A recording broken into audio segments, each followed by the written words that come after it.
Hello everyone. Before we start, make sure to like and subscribe to the channel and leave a comment with where you're from and what time you're watching. That way, YouTube will keep showing you stories just like this one. Now let's begin. I've never shared this before, but it's haunted me for 3 years now. Every time I'm driving late at night and see those fluorescent lights cutting through the darkness at some lonely gas station, my hands start shaking on the steering wheel. This happened in Nebraska. I was driving cross-country, trying to make it to Denver for my sister's wedding, and I'd been on the road for almost 14 hours straight. It was that dead time of night, 2:30 a.m., when the world feels hollow and you start questioning if you're the only person left alive. My gas tank was running on fumes, and I hadn't seen a single car in over an hour. Just endless highway stretching into black nothing, with those reflective lane markers catching my headlights like dead eyes. The radio had turned to static somewhere around mile marker 237, so it was just me and the hum of my engine cutting through the Nebraska silence. That's when I saw the lights. At first, it was just a yellow glow on the horizon, wavering like a mirage. But as I got closer, I could make out the unmistakable shape of a gas station. One of those old, run-down places that looks like it was built in the 70s and never updated.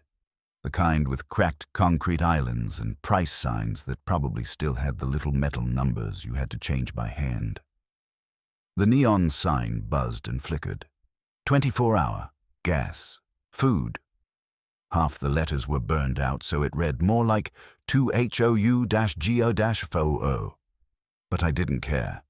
My tank was practically empty, and this was the first sign of civilization I'd seen in 90 miles. I pulled up to pump number 3. The concrete was cracked and weeds were pushing through in jagged lines. There was that smell. You know the one. Stale gasoline mixed with something sweet and rotten, like spilled soda that had been baking in the sun for weeks. The fluorescent lights above the pumps cast everything in this sickly yellow glow that made my skin look corpse pale in my side mirror. The station itself was a small rectangular building with windows so dirty you could barely see inside. There was a handwritten sign taped to the door, "Prepay after dark," which made sense. Places like this probably got robbed regularly. I walked toward the building, my footsteps echoing weirdly in the empty lot. The automatic door gave this mechanical hiss as it opened, and I was hit with a wall of stale air conditioning and the smell of old coffee that had been sitting on a burner for hours. The place was bigger inside than it looked from outside, with aisles of dusty snacks and motor oil. But what caught my attention immediately was the bulletproof glass partition separating the cashier area from the rest of the store. Behind it sat a man, probably in his 50s, with greasy hair and pale skin that looked like it never saw sunlight.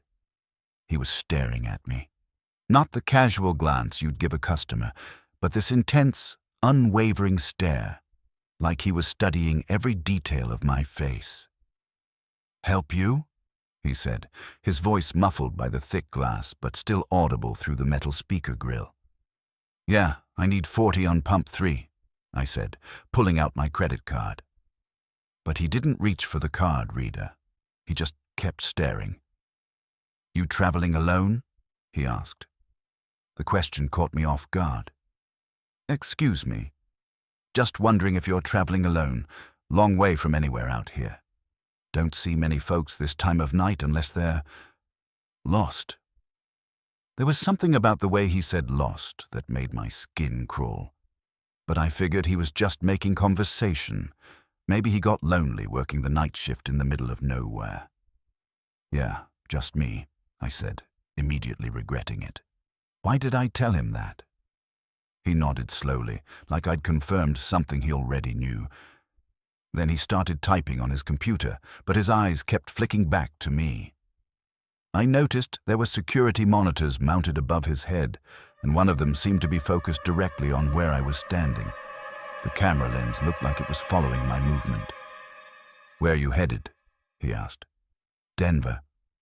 Again, Why was I telling him this? Long drive.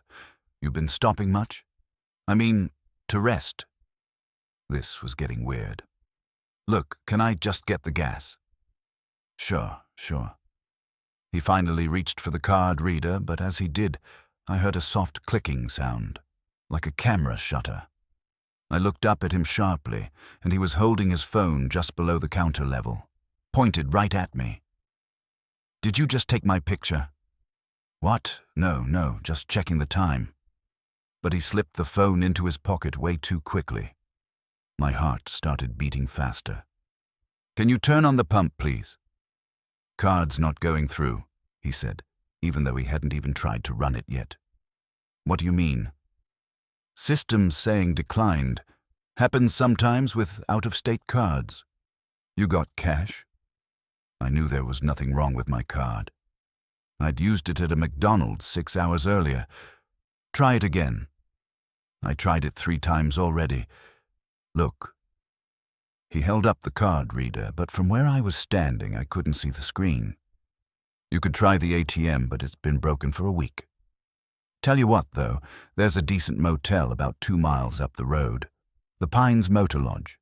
Clean sheets, reasonable rates. You could get some sleep. Try your card again in the morning when the day shift comes in. Sometimes the system resets. I don't need a motel. I need gas.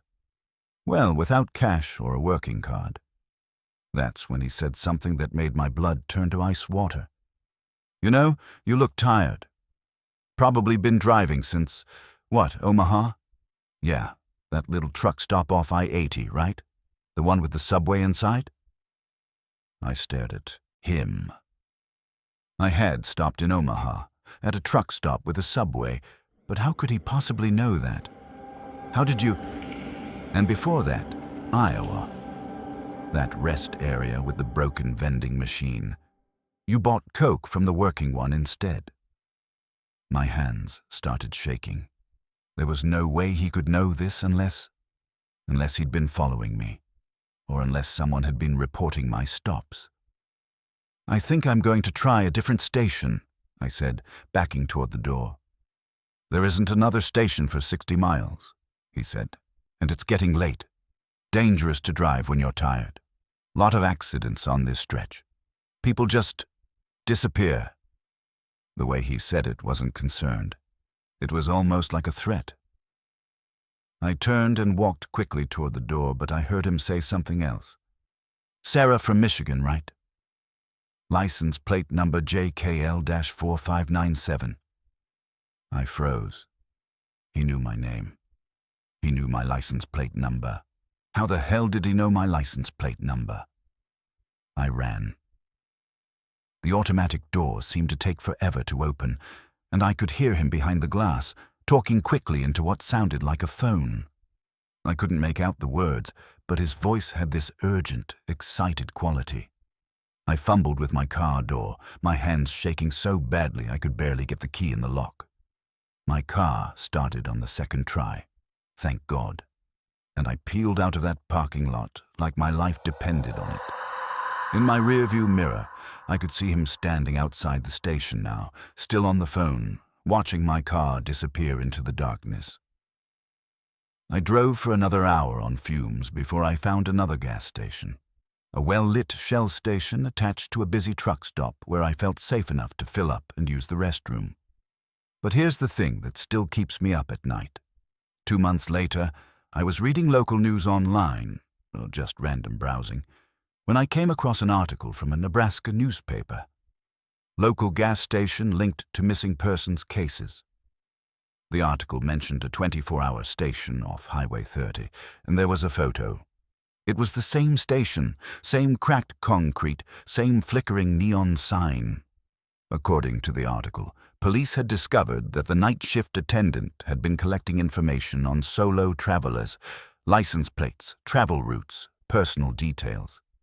They'd found notebooks full of information, photos, even credit card numbers. The article mentioned that several people who'd stopped there in the past 2 years had gone missing within 50 miles of the station. They never found the attendant. When police went to arrest him, the station was empty. like he'd just vanished. But here's what really gets me. The article mentioned that he'd been making phone calls to unknown numbers whenever solo travelers stopped by. They never figured out who he was calling. I still take that route sometimes when I visit my sister in Denver. The station is boarded up now, covered in police tape and no trespassing signs. But sometimes, late at night when I'm driving past, I swear I can still see that sickly yellow glow cutting through the darkness. And I can't help wondering, what if I hadn't run that night? What if I'd stayed to argue about my credit card or taken his advice about the motel down the road? Would anyone have ever found me? You know what they say about Nevada highways. They'll swallow you whole if you're not careful.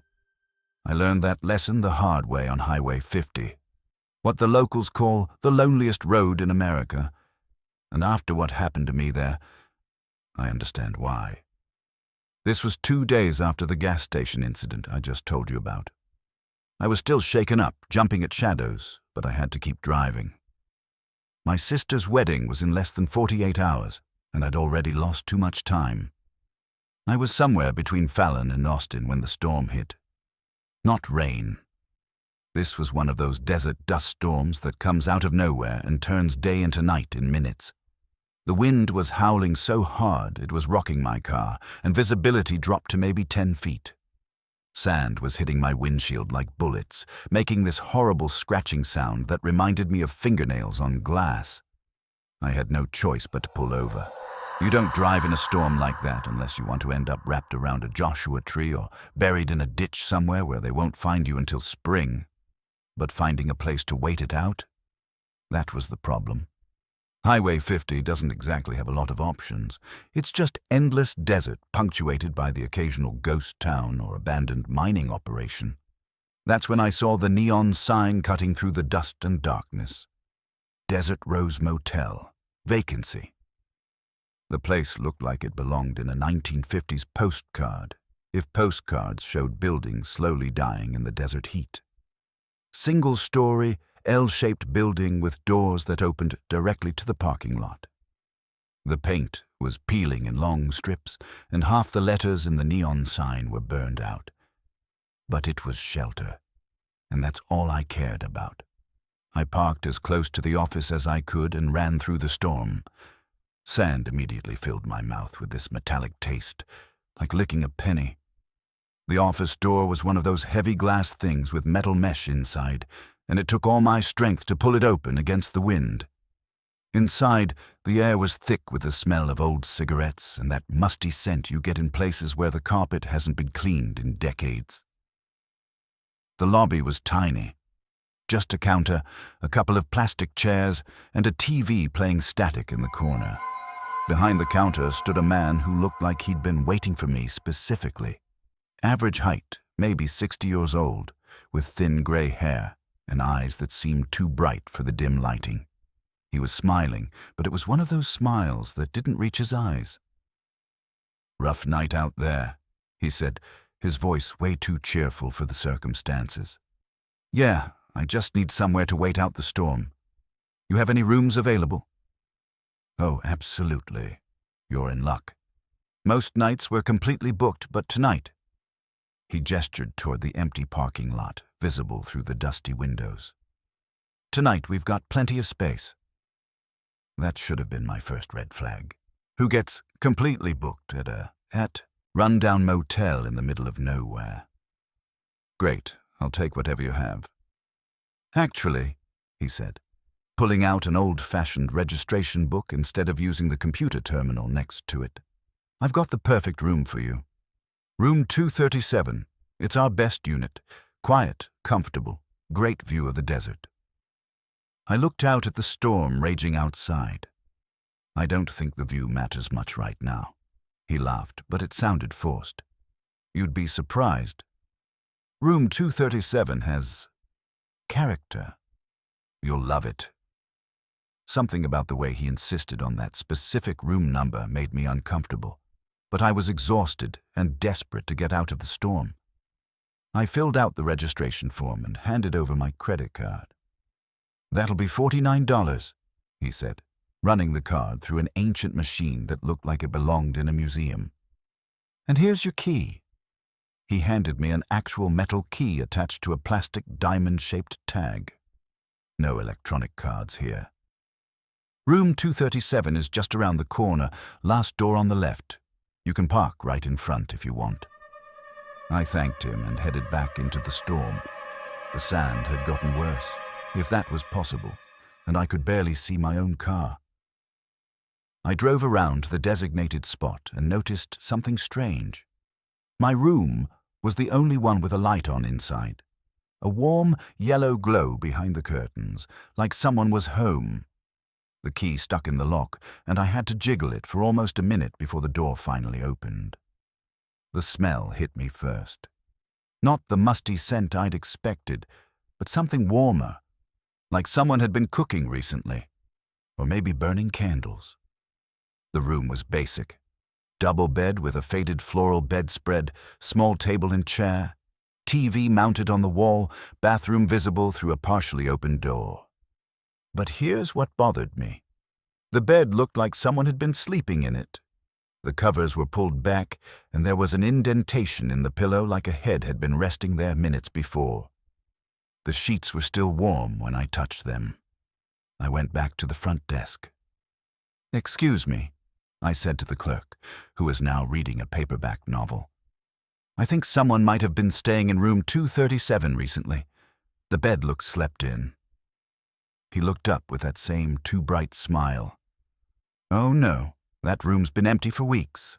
Sometimes the housekeeping staff takes breaks in there during their shifts. Nothing to worry about." It was a reasonable explanation, but something about his tone made my skin crawl.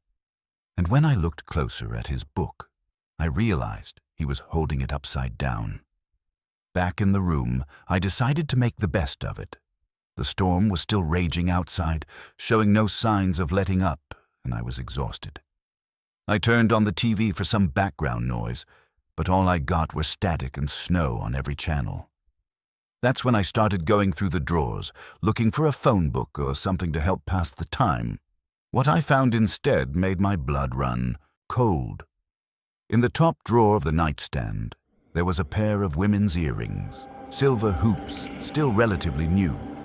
In the second drawer, a men's watch with a cracked face.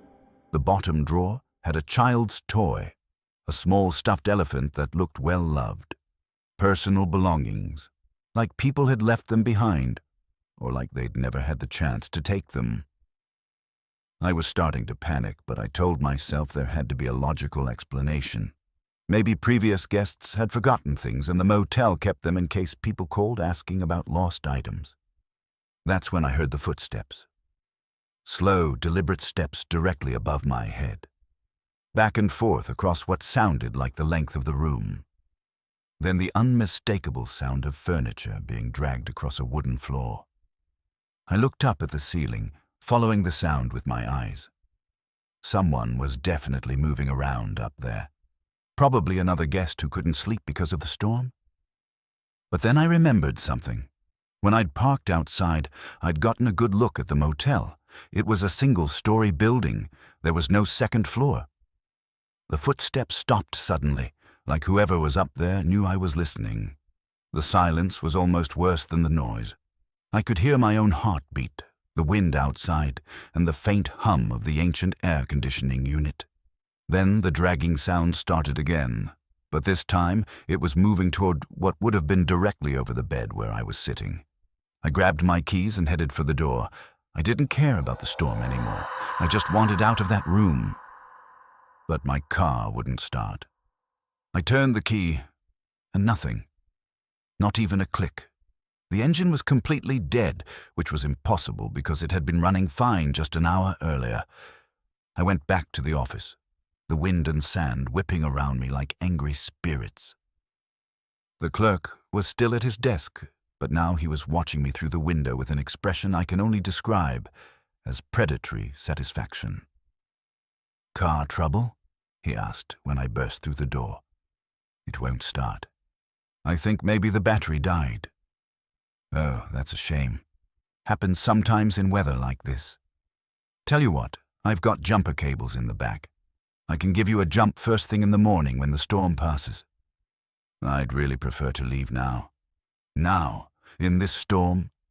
He gestured toward the windows, where sand was still pelting the glass like thrown gravel. That would be dangerous. Very dangerous. People have died out there in weather like this. The way he said it made me think he wasn't just talking about the storm. Look, I appreciate the concern, but room 237 treating you well. It's a special room, you know. Lots of guests have stayed there over the years. Some for much longer than they originally planned. That's when I knew I had to run. I didn't go back to the room. I didn't get my things. I just walked out into that storm and started hiking down Highway 50, using my phone's flashlight to stay on the road. The sand was brutal, getting in my eyes and mouth, but I kept walking. 3 miles later, a Nevada state trooper found me stumbling along the highway. He said he'd gotten a call about an abandoned vehicle at the Desert Rose Motel and was heading over to check it out. "You stayed at the Desert Rose?" he asked, his expression changing. "Tried to." "Why?" He was quiet for a long moment. "That place has been condemned for 6 years. Owner abandoned it after some incidents. Nobody's supposed to be able to stay there." He drove me back to get my car, which started immediately now, but when we got to the motel, it was completely dark. No neon sign, no office light, no warm glow from room 237. Just an empty, obviously abandoned building with boarded-up windows and no trespassing signs. "You sure this is where you stayed?" the trooper asked. I stared at the building. In the daylight, I could see how decrepit it really was. Paint peeling, roof caving in, parking lot cracked and overgrown with weeds. I registered at the front desk. There was a clerk. "Sir, there's no electricity to this building. Hasn't been for years." But I know what I experienced. I have the key in my pocket to prove it, a metal key attached to a plastic diamond tag that says Room 237. The trooper let me drive away, but I could see in his rearview mirror that he stayed behind, walking around the building with his flashlight.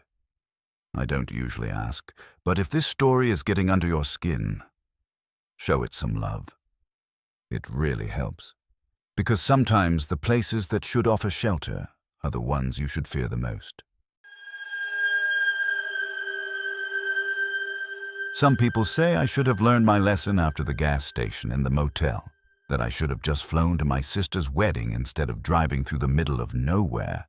But you don't really understand how big and empty this country is until you're broken down on a mountain road at sunset with no cell service and darkness creeping in fast. This was my 3rd day on the road, somewhere in the Colorado Rockies on a back highway I'd taken to avoid construction on Interstate 70. The mountains were beautiful, sure, but they were also completely isolated. I hadn't seen another car in over an hour, and the road was getting narrower as it wound higher into the peaks. That's when I heard the sound every driver dreads. A loud pop followed by the unmistakable flapping of a blown tire. I pulled over on what barely qualified as a shoulder, really just a narrow strip of gravel between the asphalt and a steep drop-off. On one side was a wall of granite rising straight up. On the other was about a 1,000-foot fall into a pine-filled valley. The tire wasn't just flat, it was completely shredded. Must have hit a piece of sharp rock or metal debris. And of course, when I opened my trunk to get the spare, I discovered what I should have checked weeks ago. The spare was flat too. So there I was, stranded on a mountain road as the sun was setting behind the peaks, painting everything in shades of orange and purple that would have been beautiful if I wasn't so screwed. I tried my phone. No signal, of course. These mountains were like dead zones for cell service. The silence was absolute, except for the wind moving through the pine trees and the occasional sound of my engine ticking as it cooled down. That's when I saw the headlights coming down from the higher elevations. A pickup truck, moving slowly, like the driver was being careful on the winding road. As it got closer, I could see it was an older Ford, dark blue or black, with one of those extended cabs and a toolbox in the bed. The truck slowed down and pulled over behind me. The driver got out. A man in his 40s wearing jeans and a flannel shirt, average height, brown hair, beard. He looked like every other outdoorsy guy you'd meet in Colorado. "Car trouble?" he called out, walking toward me with his hands visible. Smart move in a situation like this. You never know how spooked someone might be when they're stranded. "Yeah, blew a tire and my spare's flat too," I said. "You wouldn't happen to know how far it is to the nearest town?" "Ah, man, that sucks." He looked at my shredded tire and shook his head. "Nearest place that would have a tire shop is Millfield, about 30 miles back down the mountain. But they'll be closed by now, and tomorrow's Sunday, so..." "Great," I muttered. "Tell you what," he said. "I'm heading down that way anyway. I could give you a ride to town, help you find a motel for the night. In the morning, we can come back with a tow truck and get this sorted out." I hesitated. Taking rides from strangers wasn't exactly my style, especially after what had happened at the gas station. But what choice did I have? It was getting dark fast, the temperature was dropping, and I was completely cut off from civilization. "That's really nice of you, but I hate to put you out." "No trouble at all. Happens to the best of us up here. Mountain roads can be brutal on tires." He seemed genuinely concerned, like a good Samaritan who'd been in my situation before. "Name's Dave, by the way." "I'm Sarah, and I really appreciate this." "Don't mention it. Grab whatever you need from your car, and let's get going before it gets too dark to see the road." I took my purse and overnight bag and locked up my car. Dave helped me into the passenger seat of his truck, which smelled like coffee and that pine air freshener you hang from the rearview mirror. For the first few miles, everything seemed normal. Dave made small talk about the mountains, told me he'd lived in the area his whole life, worked construction during the summer and ski patrol in the winter. He knew the roads like the back of his hand, which was reassuring given how dark it was getting and how narrow the road was. But as we drove, I started noticing things that made me uncomfortable. First, he kept glancing at me in the rearview mirror more than seemed normal. Not quick glances, but long looks, like he was studying my face. Second, he started asking personal questions. Where was I from? Was I traveling alone? Did anyone know where I was? I gave vague answers, but he kept pushing. "So nobody's expecting to hear from you tonight?" That's tough. These mountains, cell service is spotty at best. Sometimes people just drop off the grid for days at a time. Something about the way he said it made my skin crawl. "My family knows my general route," I said, which was a lie. Nobody knew I was taking back roads through the mountains. "That's good," he said. "Smart to let people know.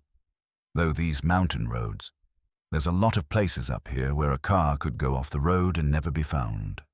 Especially if someone was careless." I looked out the window and realized we'd been driving for almost 20 minutes, but instead of going down the mountain toward civilization, we seemed to be climbing higher. The road was getting even more isolated, and I hadn't seen any signs pointing toward Millfield. "Are you sure we're going the right way?" I asked. "Oh yeah, just taking a shortcut, I know. Saves about 10 minutes. But his voice had changed. Less friendly. More predatory. That's when I noticed the rope.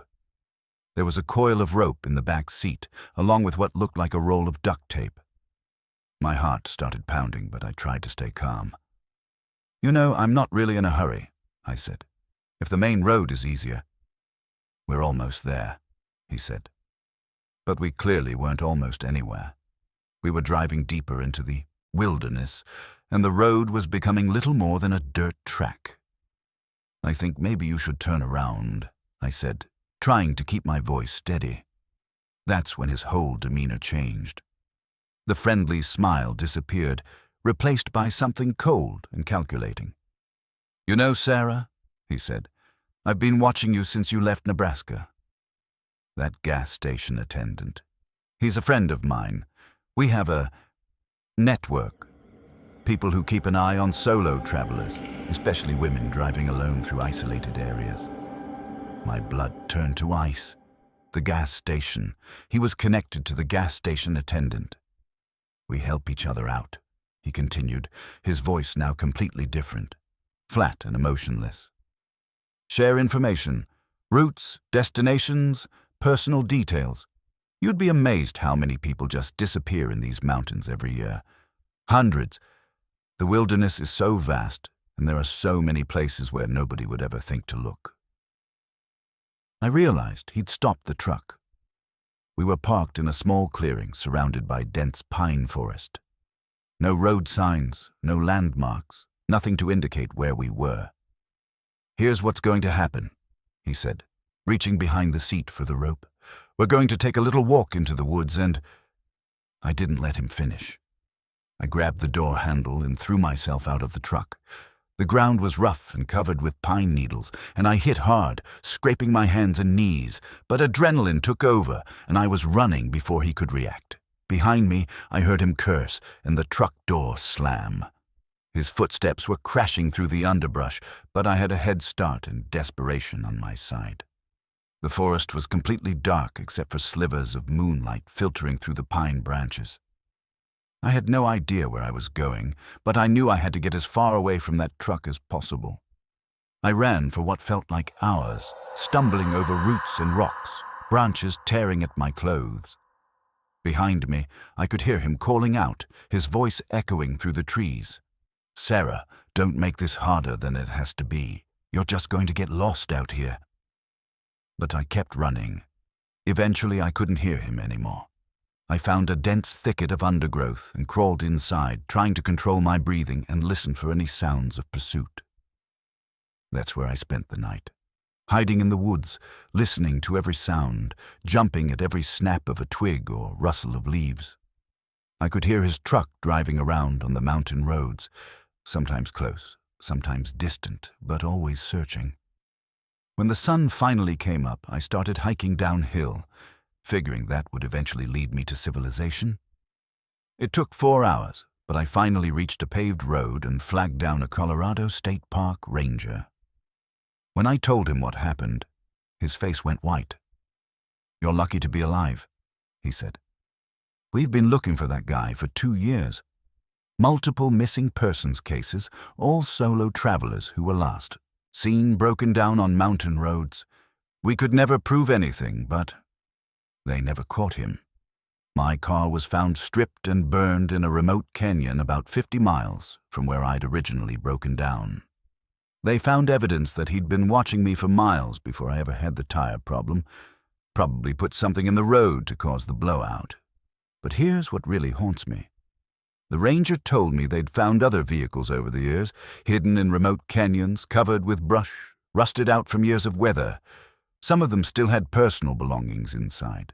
Suitcases, purses, family photos, and cell phones with the last calls made to the same number. The gas station in Nebraska. Thanks for listening. If you made it through the darkness. Sometimes the most dangerous predators are the ones who offer to help when you need it most. And sometimes the only thing between you and becoming another missing person statistic is pure luck and the will to run.